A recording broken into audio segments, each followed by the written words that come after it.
Mes chers frères et sœurs dans le Seigneur, bonsoir, bonjour ou bonsoir.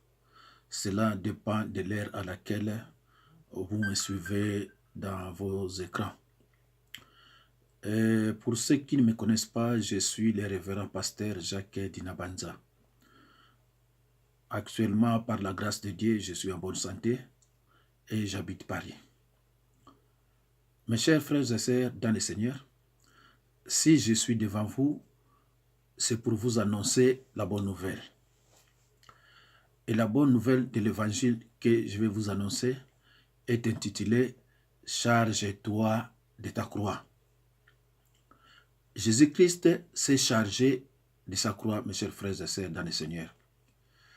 Frères et sœurs en Christ, dans Matthieu 16, 14, quelqu'un demande à Jésus-Christ ce qu'il doit faire pour le suivre. Et Jésus-Christ lui dit, « Si tu veux me suivre, renonce à toi-même. Charge-toi de ta croix et suis-moi. » Je recommence et je précise. Dans Matthieu 16, 24, quelqu'un demande à Jésus-Christ ce qu'il doit faire pour le suivre. Et Jésus-Christ répond, « Si tu veux me suivre, renonce à toi-même. Charge-toi de ta croix et suis-moi. » C'est la condition, mes chers frères et sœurs, pour suivre Jésus-Christ. Si tu veux me suivre, renonce à ton j'ai. Les j'ai, mes chers frères et sœurs, c'est l'orgueil. Jésus-Christ ici utilise le verbe vouloir au temps présent. Jésus-Christ dit si tu veux, c'est-à-dire un acte de ta volonté, non par contrainte ni par obligation. Tu choisis de vivre librement pour Jésus-Christ. Tu peux aussi faire un autre choix. Car la parole de Dieu nous dit dans Matthieu 5, 45, « Le soleil s'élève sur les bons et sur les méchants. » Frères et sœurs en Christ, Dieu créa tous les êtres humains avec une liberté de choix. Cette liberté de choisir implique que je peux, n'est-ce pas, l'utiliser pour faire un choix contraire à la volonté de Dieu. C'est la démocratie. Dieu a créé tous les êtres humains avec une liberté de choix. Mes chers frères et sœurs en Christ, je reprends. Le thème de notre prédication est intitulé « Charge-toi de ta croix ». C'est ça le thème de notre prédication d'aujourd'hui. Jésus-Christ a bien dit, si tu veux me suivre, renonce à ton j'ai et charge-toi de ta croix. Si tu veux me suivre. Le verbe vouloir, si tu veux, un acte de ta volonté. Mes chers frères et sœurs, tu ne peux pas prendre, n'est-ce pas, ta croix sans pourtant d'abord renoncer à ton j'ai. Ah non. Avant de prendre ta croix, avant que tu te charges de ta croix, mes chers frères et sœurs, il faut d'abord renoncer à ton j'ai. Ne suivez pas ou ne suis pas ce que font les satanistes qui se sont autoproclamés apôtres, pasteurs et autres. Après avoir sacrifié 200 personnes, 300 personnes, 800 personnes, il vient, il fait un témoignage pour te dire que moi j'ai sacrifié autant. Et demain, ces satanistes s'est autoproclamé apôtre, pasteur rarement souvent apôtre. sans renoncer d'abord à son jet. Or, pour qu'il renonce à son jet, il doit d'abord passer à la confession et une repentance sincère. Voilà, donc il ne renonce pas à son jet et directement, il se proclame pasteur, apôtre et ainsi de suite. Mes chers frères et sœurs, Dieu ne peut m'empêcher. Dieu nous laisse le choix d'accepter ou de refuser ses commandements. Les mots libre et liberté attribués à l'homme figurent au moins 86 fois dans la Bible, mes chers frères et sœurs en Christ. Nous sommes libres et Dieu respecte notre liberté de choix. C'est ça la démocratie. Satan a fait son choix. Nous aussi, nous avons cette liberté de faire notre choix. Faire un choix n'est pas un péché. C'est pour cela qu'il est interdit de critiquer, par exemple, des gens comme des Olomide, des J.P. Biana et autres. Parce qu'ils ont fait leur choix librement. Et toi aussi, tu es libre de faire ton choix librement. Cela veut dire quoi? Cela veut dire que quand un prédicateur prêche, il n'a pas le droit de condamner Olomide et les autres musiciens. Parce que s'ils sont des satanistes, et ils ont fait leur choix. C'est biblique. C'est biblique, mes chers frères et sœurs dans le Seigneur. Ils ont fait leur choix de servir, par exemple, Satan. Bon, toi, peut-être, tu as fait un choix de servir Dieu. Mais chacun est libre. Mes chers frères et sœurs, deuxièmement, renonce à toi-même. C'est-à-dire renonce à ton jet. Lucifer détenait la plus haute position dans le gouvernement de Dieu. Mes chers frères et sœurs, par son libre choix, un jour, Lucifer a conçu l'iniquité. Mes chers frères et sœurs, vous allez prendre vos Bibles à la maison et lire dans Ésaïe 14 et 13 à 14. Et là, dans ces versets, vous trouverez, il y a 5 G. Voici les 5 G qui ont poussé Satan à la chute, qui ont entraîné Satan à la chute.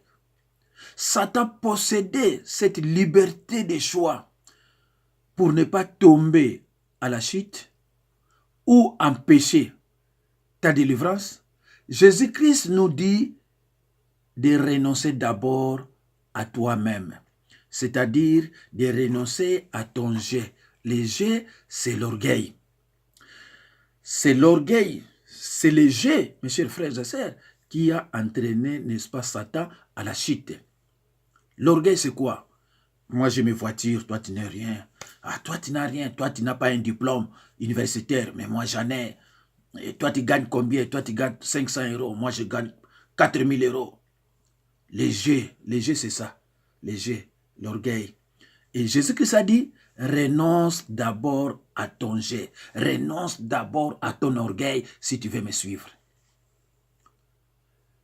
Mes chers frères et sœurs, troisièmement, charge-toi de ta croix. C'est-à-dire, refuser le moi. Refuser les jets, mes chers frères et sœurs, dans le Seigneur. Refuser l'orgueil et tu choisis l'humilité et l'honnêteté. L'humilité, c'est quoi? L'humilité, c'est être humble. L'humilité favorise de bonnes relations, mes chers frères et sœurs. Être humble. Vous allez lire ça dans 1 Pierre 5, 6, Jacques 6, 7, et Matthieu 18, 4. Alors, on dit, tu choisis l'humilité et l'honnêteté. Mes chers frères et sœurs dans le Seigneur, vous qui me suivez,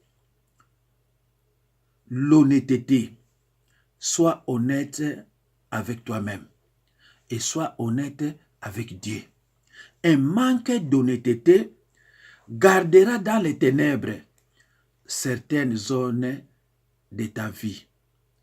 Et dans de telles ténèbres, les démons vont continuer à prospérer parce qu'il y aura une porte qui est largement ouverte. Alors, là où il y a une porte ouverte par le péché, Satan a le droit de te frapper et d'hypothéquer ta santé. Mes chers frères et sœurs, dans Éphésiens 6, 14a, la Bible dit « Ayez à vos reins la vérité pour sentir ». Cela veut dire quoi? Cela veut dire que un enfant de Dieu, lorsqu'il ouvre sa bouche, c'est pour dire que la vérité. Sans vérité, on ne peut rien, mes chers frères et sœurs, parce que la Bible dit, c'est Satan qui est le père des mensonges. C'est pour cela, ses serviteurs aussi ne disent jamais la vérité. Ne disent pas la vérité, les serviteurs du diable. Qui sont les serviteurs du diable? Des sorciers, des marabouts, des féticheurs, des voyants. Tous ces bandes de gens sont des serviteurs du diable. Quatrièmement, suis-moi. Pourquoi? Pourquoi faire? Pour faire quoi? Il faisait quoi, Jésus-Christ? Il dit, suis-moi. Si tu acceptes du tout, tu renonces à ton jet. Tu te charges de ta croix. Après, il dit, suis-moi. Mais pourquoi faire? Qu'est-ce que Jésus-Christ faisait? Mes chers frères et sœurs, en règle générale, c'est le malade qui cherche le médecin. C'est le malade qui cherche le docteur. Mais Jésus-Christ, notre Seigneur et Sauveur, était un docteur qui cherchait les malades. Matthieu 4, 18 à 20. Il annonçait la parole de Dieu. Il faisait quoi? Je vais le suivre. Mais Jésus-Christ faisait quoi? Jésus-Christ annonçait la parole de Dieu. Mes chers frères et sœurs en Christ, c'est vous qui avez la responsabilité, n'est-ce pas, d'annoncer la bonne nouvelle de Jésus-Christ à tout le monde autour de vous. Jean 15, selon l'évangile de Jean 15, 16. Bref, chaque chrétien est tenu légalement pour Christ comme un mode de vie. Si vous ne le faites pas, mes chers frères et sœurs, vous péchez. Je vous donne un verset que vous allez lire chez vous à la maison. Jacques 5, 19 à 20. Mes chers frères et sœurs, Jésus-Christ a dit, ceux qui sont mes frères et sœurs, ceux qui écoutent la parole de Dieu et qui la mettent en pratique. Mes chers frères et sœurs, même Satan est tenu légalement d'obéir à la parole de Dieu. Satan n'obéit pas à ta parole, mais Satan obéit à la parole de Dieu. C'est pour cela, lorsque vous formulez vos prières, il faut mettre toujours les paroles de Dieu. Satan, ce n'est pas un créateur. Satan, c'est une simple créature. C'est une créature comme moi qui a jusqu'à présent des relations avec Dieu. Il n'a pas de communion avec Dieu, mais il garde encore cette relation avec Dieu. C'est pour cela, si nous péchons, Satan a un droit légal d'obtenir le droit de nous persécuter. Il peut même hypothéquer notre santé. Mes chers frères et sœurs en Christ, Jésus-Christ a toujours répété, ceux qui sont mes frères et sœurs, c'est ceux qui écoutent la parole de Dieu et qui la mettent en pratique. Il faut avoir l'habitude de lire la parole. Il faut avoir l'habitude de prier, comme cela est dit dans 1 Thessaloniciens 5, 17, 1 ou bien 2 Thessaloniciens 5, 17. Mes chers frères et sœurs, tout est sanctifié par la parole et par la prière. Mes chers frères et sœurs, merci beaucoup. Soyez bénis. Merci de m'avoir écouté et merci surtout de votre patience. C'était le révérend pasteur Jacques Dinabanza. Je salue sans oublier le pasteur Trésor Luvunga. Le pasteur Luvunga Trésor. Au revoir.